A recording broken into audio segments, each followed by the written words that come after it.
পাতাকলার কথা ভেবে ঘুম আসছিল না রাতে। পাতাকলার কথা ভেবে ঘুম আসছিল না রাতে আরো একটি ভিডিও নিয়ে চলে এলাম আপনাদের কাছে। আর এটা হচ্ছে এক্তেশ্বর ব্যারেজ। আর সামনে দেখছেন এটা হচ্ছে মন্দির।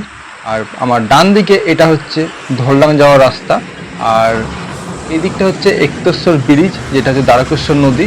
আর তার পাশের সাইডটা হচ্ছে এইটা, এখানে একটা ছোট্ট শিব মন্দির আছে। আর এই রাস্তার ঠিক ধারে হচ্ছে এই কালী মন্দির। তো আমরা যাব কালী মন্দিরের ভিতর। মন্দিরটি একদম রাস্তার ধারেই। আর মন্দিরে যাওয়ার ঠিক আগে আমি আমার গাড়িটি রেখে দিলাম, তারপর যাব মন্দিরের ভিতরে। মন্দিরটি এটি হচ্ছে পাতাকলা শ্মশানঘাট কালী মন্দির, বাঁকুড়া। নমস্কার বন্ধুরা, আমি আছি এখন বাঁকুড়ার পাতাকলা শ্মশানঘাট কালী মন্দিরে। তো এই মন্দিরের অনেক কিছু অলৌকিক রহস্য লুকিয়ে রয়েছে, সেগুলি আপনাদের সামনে আমি তুলে ধরবো। এই মন্দিরে আসতে হলে আপনারা বাঁকুড়ার থেকে সোজা এক্তেশ্বর ব্রিজের এখানে আসতে পারেন। এইখানে এক্তেশ্বর ব্রিজের ঠিক এক্তেশ্বর ব্রিজ পেরিয়ে পড়ে বাঁ হাতে পড়ছে এই মন্দিরটি।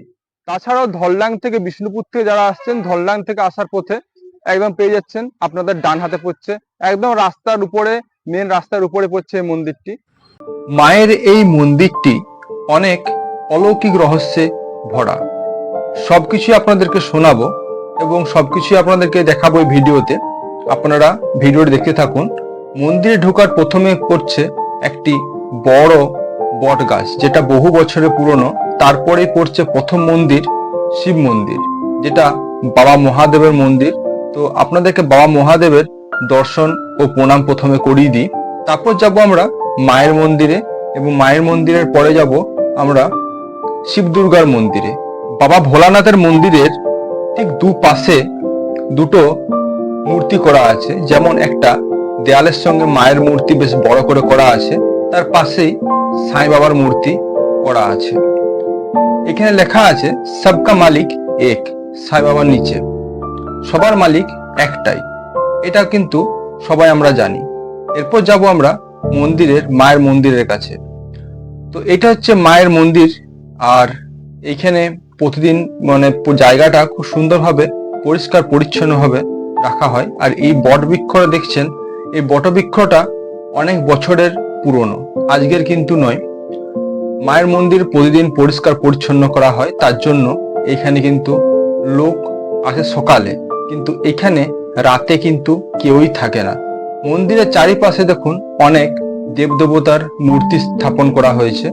দেখুন এখানে আছে শিবের মূর্তি, বিষ্ণুর মূর্তি, এছাড়াও কালী এবং অনেক কিছু মা দুর্গার মূর্তি। সবকিছু মূর্তি কিন্তু শিব মায়ের মন্দিরের ঠিক চারিপাশে, দেয়ালের চারিপাশে কিন্তু করা আছে। খুব সুন্দর একটা জায়গা, আপনারা পারলে কিন্তু আসতে পারেন। কিন্তু এখানে সবচেয়ে বড় জিনিস হচ্ছে রাতের বেলায় কেউই থাকে না। সবটাই বলবো আপনাদেরকে, কেন এখানে থাকে না কেউ এবং এখানকার অলৌকিক রহস্যটা কি, অলৌকিক ঘটনা কি কি আছে, সবকিছু তুলে ধরবো। তার আগে আপনারা মায়ের দর্শন ও প্রণাম করুন। এটা হচ্ছে মায়ের মন্দির। আর এখানে কিন্তু প্রতিদিন নিত্য পুজো কিন্তু হয়ে থাকে। এই মায়ের মন্দিরের ঠিক পাশে রয়েছে একটা শিব দুর্গার মন্দির, যেটাতে একটা মূর্তির মধ্যেই দুটো ভাগ করা হয়েছে, একদিকে আছে দুর্গা, একদিকে আছে শিব। তো সেই মন্দিরটি আপনাদেরকে দেখাচ্ছি। এটা হচ্ছে সেই মন্দির যেখানে হচ্ছে শিব দুর্গার মন্দির। দেখুন শিব, একদিকে শিব দেখা যাচ্ছে, একদিকে মা দুর্গা দেখা যাচ্ছে।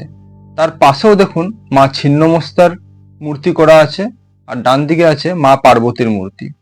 মন্দিরটি কিন্তু মার্বেল পাথর ও স্টাইল দিয়ে পুরো মন্দিরটি কিন্তু বাঁধানো আছে। খুব সুন্দর একটা জায়গা, পারলে আপনারা আসতে পারেন, কিন্তু রাতের বেলায় না থাকাই ভালো। এখানে অনেকগুলি ভুতুড়ে কাণ্ড দেখতে পাওয়া যায়। যেমন এখানে কুকুরে, যেদিক থেকে কুকুর ডাকবে সেই দিক থেকে নাকি মরা আসে। কুকুরটি যেদিকে মুখ করে ডাকবে, মনে করুন উত্তর দিক থেকে যদি মুখ করে ডাকে, তাহলে উত্তর দিক থেকে কিন্তু কোনো একটা না একটা মরা সেদিন কিন্তু এই মন্দিরে আসবে। তাই কুকুররাই দিক নির্ণয় করে যে কোন দিক থেকে মরা আসবে, কুকুররাই আগে জানতে পারে। আর এইখানে কিন্তু এটাই হয়ে থাকে। আমি জানি আপনাদের এই কথাটা শুনে অনেক অবাক লাগছে, কিন্তু এটাই বাস্তব। কয়েক বছর আগে মায়ের মন্দিরে একজন সাধু থাকতেন। সে সাধু রাতের বেলায় এখানে ঘুমোতেন। হঠাৎ করে একদিন মধ্যরাতে সাধু বাবার গেটের দরজা কেউ ঠকঠক করে। সাধু বাবা গেট খুলে দেখে এখানে, তারপরে দেখছে চারিপাশে কেউই নাই। তারপর থেকে সে সাধু বাবা এখান থেকে চলে যান এবং এখানে সেদিন থেকে কোনো সাধু এই মন্দিরে আর থাকে না।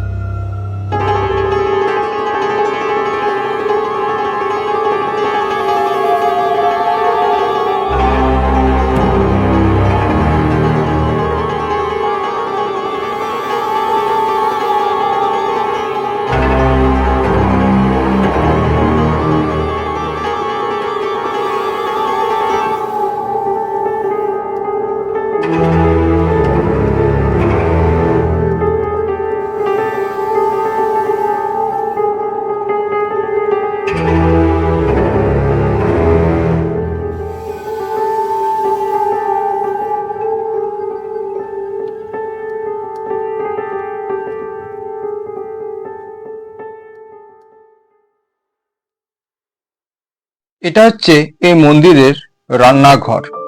এই রান্নাঘরেই প্রতি বছর মায়ের অমাবস্যার সময়তে বা মায়ের পুজো যখনই হয়, তখন কিন্তু এই রান্নাঘরে কাঠের আগুনে মায়ের প্রসাদ রান্না করা হয় এবং হাজার হাজার লোককে এই মন্দিরে খাওয়ানো হয়।